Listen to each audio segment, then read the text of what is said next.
Hey, what's happening, everybody? I am here at Jerk Soul in Accra, Ghana, with my man Judah. He is from Chicago. Chicago. Yes, sir. South side. South side of Chicago, and you've actually opened up shop here in Accra, Ghana. Yes, sir. Why Ghana? Why Ghana? You know what? What better place on the west coast of Africa than Ghana? To be honest with you, I didn't really have Ghana in mind until a really good friend of mine. I was actually going to be moving to the Gambia first. Okay. But my friend Andrew, he's from Connecticut. He said, "Hey man, you're a businessman. Ghana is developing very quickly. You should look into Ghana." And so once I started looking into Ghana, he was absolutely correct. I saw all of the wonderful projects that are going on here. And I feel like a bridge kind of presented itself. And then everything just started to work out as far as like where I'm going to live at, how I need to do certain things, how I need to move around, getting residency, all those kind of things. And so Ghana just kind of presented an opportunity for me, and I took it. So why were you even considering going to the Gambia or Ghana? Why not just do this in the U.S.? Because this is a Caribbean, Jamaican vibe. So why not just do this in the south side of Chicago? Well, I already did it in the U.S. Okay, all right. Yes. So I actually started Jerk Soul in 2017 in St. Louis. Okay, in the Lou. Yes, sir. Okay. Yes, sir. St. Louis. And so we had a 4-year run there. I actually just closed the doors about 2 weeks ago. Really? Yes. Okay. So we actually started in the States. But after a couple years, I started, feeling like, hey, I need to get out of the States. And so, I used to live in the Caribbean, but, after a couple major hurricanes, I really didn't desire to go there and live there anymore. And so I started to think like, wow, I don't really want to be in the middle of the ocean anymore. So where else can I go to? And then I started to see all of these wonderful YouTubers like yourself, that are coming with all of this positive energy and all this positive information on Africa. And so that's when I first started thinking about Africa, was that at that point, which was January of last year, 2021. Okay. I never considered it before then. Okay, so this is a very new venture. Yes, sir. The food is great. Let me just tell y'all straight up. This brother got this thing right. I mean, I came here and I'm sitting here like, I knew it was going to be right, first of all. I already knew. I just knew, I could tell your vibe and everything. Yeah. And everybody was hitting me up. Hey, man, you got to check them out. Is this what's going on? So I knew the food was going to be right. So when you come to Accra, this is a destination point. Hear what I'm telling you. If you're worried about what you're going to eat, you don't have to worry about it when you come here. As a matter of fact, I'm bringing my tours here. I want people to come and have this experience. So just know, put that on when you come to Jerk Soul. All right? That's right. So you started this last year. Yes. And so now you come to the thought of me coming to Africa started last year in January of 2021. Okay. And so I made up my mind, and I just really felt like the Most High was leading me towards here. And so once I decided that I was going to make that official, I started to wrap up my business affairs. I kind of went on a small tour of America, going to say goodbye to my friends and my family members. Okay. Because I knew that I wouldn't never move back to America. So you're permanent. You're here. This is how it is. That's it. This is what's going on, y'all. A lot of people are understanding. But why? I think that's the question. Yeah. Why would you not want to go back to America? Peace. Peace is that's the number one word that I can come up with, which I have been finding since I got here, and which a lot of us in the diaspora are searching for, we're looking for, after 400 years of being in the land of your captivity, man, you kind of get tired. Okay. There's a lot of untreated trauma that our people, still deal with. And so, there's a reason why there's over 10,000 of us here in the country of Ghana. There's a reason why we're moving over here in droves to Tanzania, to Kenya, to South Africa, all throughout the West. There's a reason why, and we're searching for peace. But they tell us, you from the States. They tell us it's bad over here. Don't come. It's crime, corruption, kidnappings. You're going to have, right. They're not going to welcome you. They don't like us over there. Those are all the things I heard my whole life. Yep. And then I came and I saw it. And I was like, wait a minute. Has that been your experience where you came here and people didn't like you and sending you back? And Bro, they love me. They love me. I mean, every time I step out of the car, they think I'm some kind of a celebrity or something. well, you got that vibe about you, though. I'm trying people your beard game. I gotta step mine up a little bit. I gotta get mine right, but no, I look at these folks like long lost cousins, and I'm back 400 years later. Got it. And so, I believe that the local economy, the local people here, I believe that once we reconnect with them, that's all Africa really needs. I don't believe that Africa really needs other foreigners coming in and certain other groups of people that kind of come in and, with not maybe the best intentions I got you. on Africa. I understand. Kind of like the same old game that's been played all these years, coming back. This is a different package. Right. Right. What I believe what they really need is us. You know what I mean? Everything that we were able to learn over in America, all of the skills that we were able to garner, And understanding that system.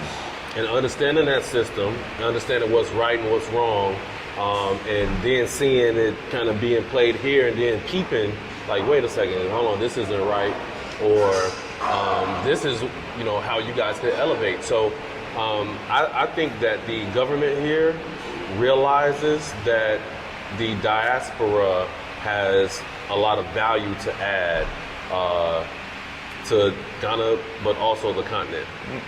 So now that you have set up shop, when did you open, and what has the experience been like? So I opened 3 months ago. Whoa! Yeah, so And your food is popping like this? Man, well, I'm not new to it, man. I'm saying. We've been whipping it up, getting our feet wet in the States for, some years. And so it was pretty easy for me to come here and give the diaspora something that they've been missing. Okay. You know what I mean? And to give the local folks something new. Like a flavor of the Caribbean, because there are so many similarities right. between, like, when people often talk about compare Jamaica and Ghana, as far as cuisine wise. Sure. You got the wache, and then you have the rice and peas, and so Very similar. and then that heat, that spice. Yeah. So that connection. What has the response been like from the local community when they tasted the food? Oh man, they love it. They love it. They do recognize it as, something different, but I also believe that they recognize that that's a value added to the area because, most of the restaurants around sell the same types of food, you know. And so, this is just adding some diversity, some culinary diversity, and, why not? Why not? Why not? Well, I mean, you have Italian here, you have French here, you have, I saw Lebanese restaurants. That's right. Chinese restaurants. Chinese. So why not bake some of that Caribbean flavor, man? That's right. Bring it here and really show the connection, because what you're doing is bridging the gap. Because what you've done, you're coming from America, but you're not bringing like American food per se. That's right. You're bringing food from the Caribbean, which is really inspired. Of course, you have the indigenous flavors that were already there. Sure. But then you have the African flavors that merged with that. So now you're bringing that back to the continent, which is now offering another type of exposure, which bridges that cultural gap. So, I mean, I think that's just another level of it. Absolutely. And just to piggyback on what you just mentioned, I'm also bringing, because this is a fusion restaurant, right? It's jerk soul. So the jerk is the Caribbean part. Right. The soul is of course, the food. The smothered turkey wings. Man, it's the food that the so-called African Americans, our food, soul food. Right. So when you combine the two, that's where you get jerk soul. You know what I mean? And so yes, it is a bridging of the gap. So you do have some like soul food here. Yeah, that's why you was eating those southern smothered turkey wings. Okay. from the that South. That was hitting. I was That's like, why- I said, man. I looked, I said, oh my God. But it had the rice and peas with it. Yeah. That had that Jamaican So thing. that's that jerk and soul Man. right there. That's You know? probably why I'm sitting here like trying to figure out. Well, that's one reason why I'm bringing my tours here, because people need to understand on so many different levels. Your story is powerful because not only is it the food, but it's also the story. Right. You got a brother coming from South Side of Chicago. You spent some time in the DMV, so we'll put that in there. You got a little DMV flavor That's happening. right. But then you're bringing it here and you're starting a business and you're successful. It's like there's so many messages layered within your story that people should support it. People need to know about it. People, I mean, if you're coming on your own, this is one place that you want to make sure that you stop by. And you won't be disappointed on the food, but then on top of that, you're not only supporting him, but you're supporting the economy and the people that he's employing. That's right. And this is how we begin to tell our own stories. And that's what you're doing, man. I mean, that's why I was like, I had to come by here. You know, I just got back yesterday. Wow. And I said I needed to make sure I swung through. You hit me up on the allspice, so I was like, I wanted to be able to do that because. Man, thank you for bringing some allspice, man. I was running out. He just saved me. I'm the allspice plug. The allspice plug. But that's the deal, man. For those who are considering moving or starting a business here, what are some tips that you would give them as far as maybe some things you did the right way, maybe some things you didn't do the right way? Sure. Well, first and foremost, the biggest tip that I could give is just to actually do it. You know what I mean? A lot of times we talk ourselves out of some things that are destined for us. You know, we'll overthink things and we'll, maybe I won't do this thing, maybe I won't write that book, maybe I won't, things that we really want for ourselves. Sometimes we just kind of overthink and then we talk ourselves out of it. Right. So if you've ever thought about even just coming to the continent, even if it's just for a visit, just do it. Buy the ticket, hop on the plane. Now you don't have to do what I did. I got a one-way ticket. I was like, you went hard, dude. I never been here before. Wow. Wow. And so in January when I made the decision to come, everybody was like, so you just gonna go? And you never been there before. You just gonna roll out. That's it. And I pieced out. I got me a one-way ticket. So I'm not saying that anyone has to do that, but I definitely, would promote the idea of coming to visit, coming to see what opportunities are here, and where you can add value. You know what I mean? There's a lot of business opportunities here. There's a lot of opportunities to serve the community. There's a lot of opportunities to help the local community grow economically.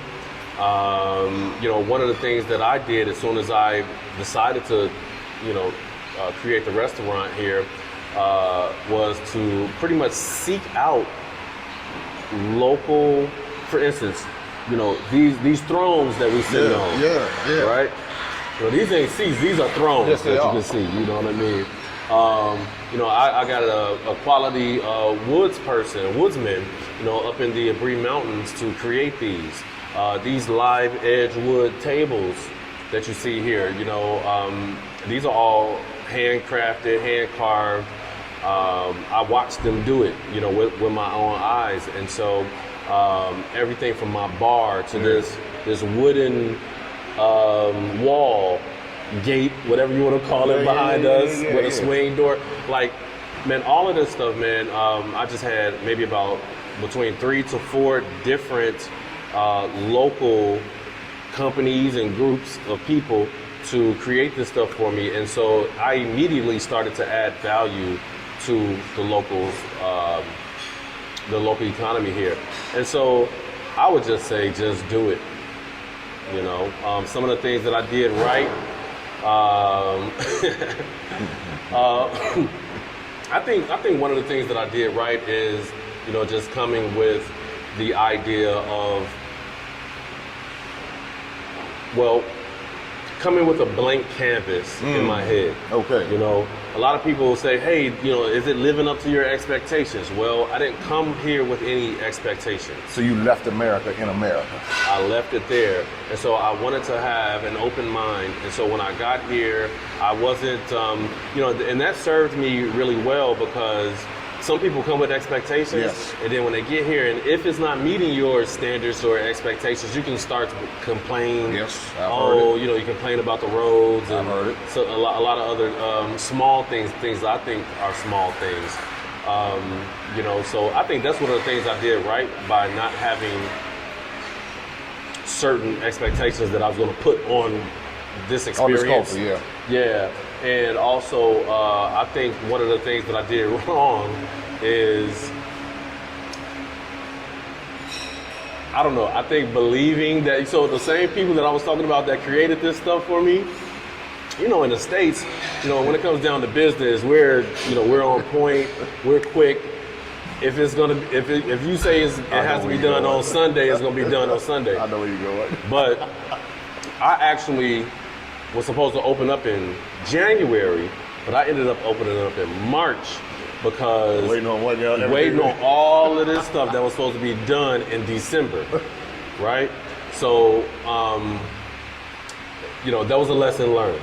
So to answer give your yourself question, some more margin, you know. So if you want to open in September, get everything done in March. That's right. Exactly my point. Right, give yourself some time there. But outside of that, now that you're open, you're able to see what. Have you had a lot of people from the African diaspora come in from different places? Oh, What's man. the support been like from the African diaspora? Well, you know, one of the things that one of my desires for Jerk Soul Ghana is that to create a place that the diaspora can call its own. Okay. You know, and even though we're only 3 months old, it's definitely already becoming that.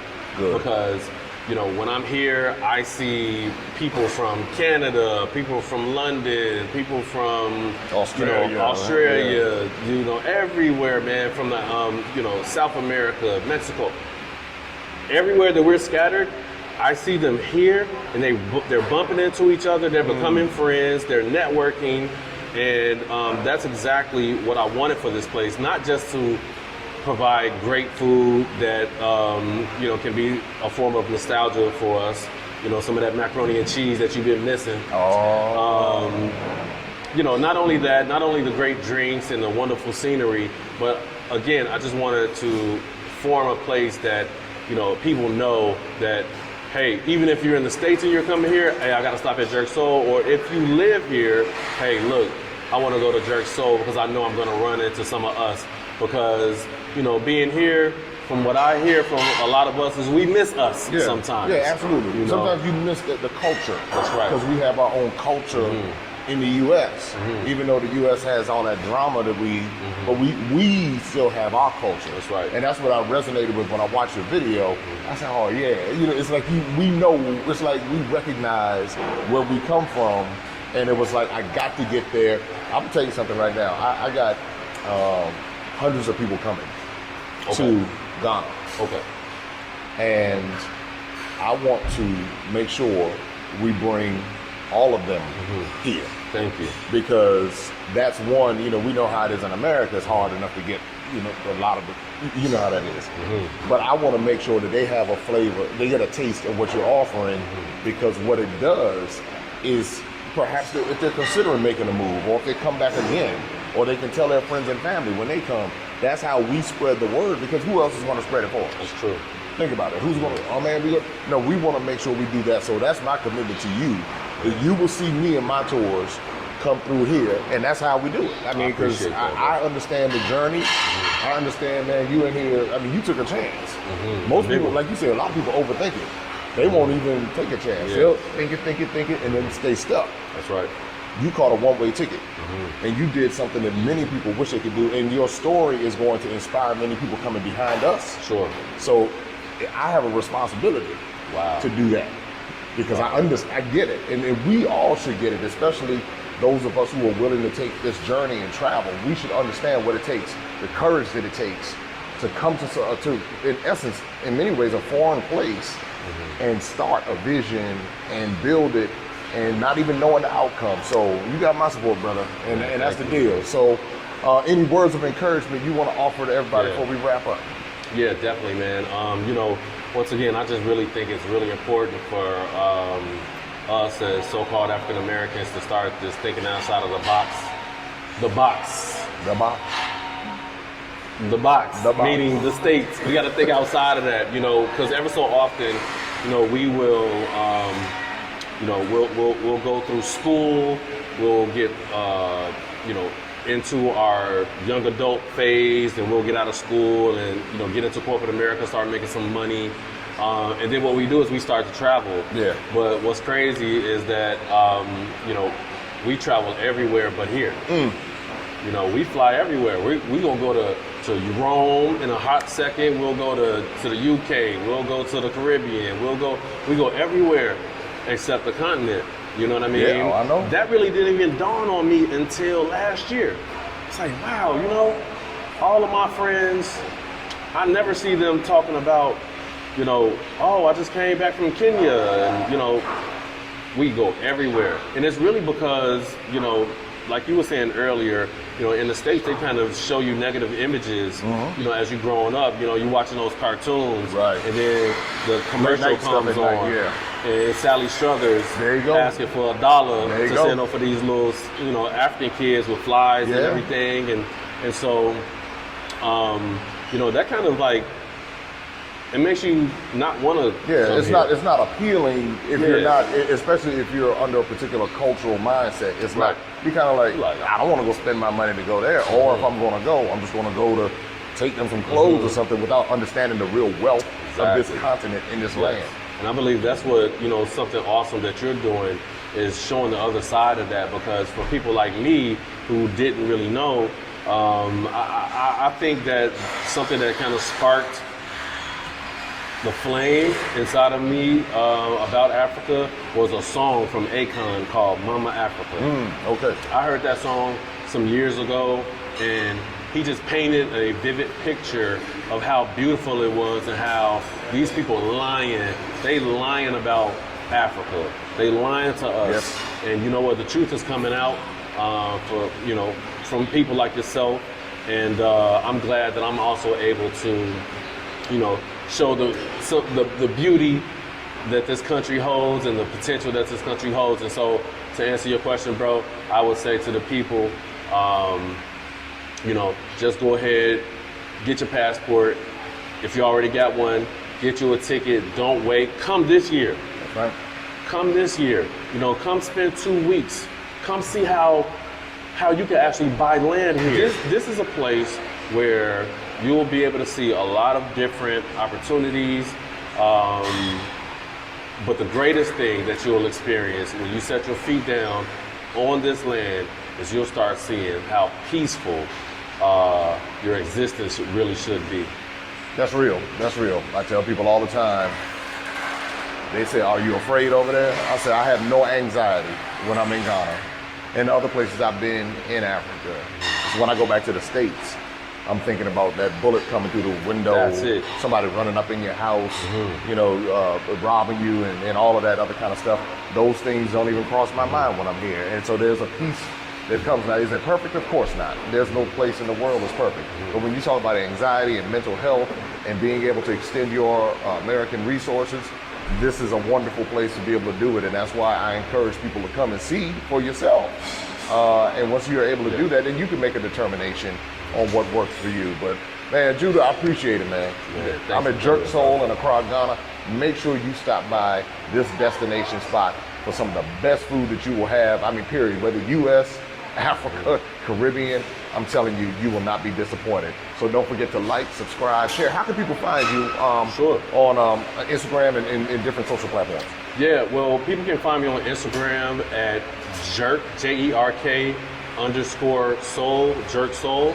You can check out my YouTube channel, which is Judah, Judah, Exodus, Judah's Exodus, because I done made an exodus out of that place. All right, and yeah, those are the pretty much the two places online, and we're here at the Oyarifa Mall on this beautiful rooftop, and we'll be here waiting for you. All right, that's the deal. So you know what to do. Be sure to follow him, be sure to stop by, and be sure to spread the word. That's the deal. Let people know about what you was doing here in Accra, Ghana. All right, everybody, until next time, take care, be safe. Open up your eyes and see all the fun and mystery. Take an African adventure with Darren and Destiny. From the mountains to the shore, so many things to explore. Take an African adventure with Darren and Destiny. The Adventures of Darren and Destiny. And Darren and Destiny are twin brother and sister. And you go on their adventures throughout the African diaspora, meaning so African diaspora destinations, primarily focused in Africa, but we go to South America, we're going to go to the Caribbean. Their first book is going to take you to Ghana. And then we're going to go on a safari. And from there, we're going to go to Ethiopia. And then we go to Salvador, Brazil.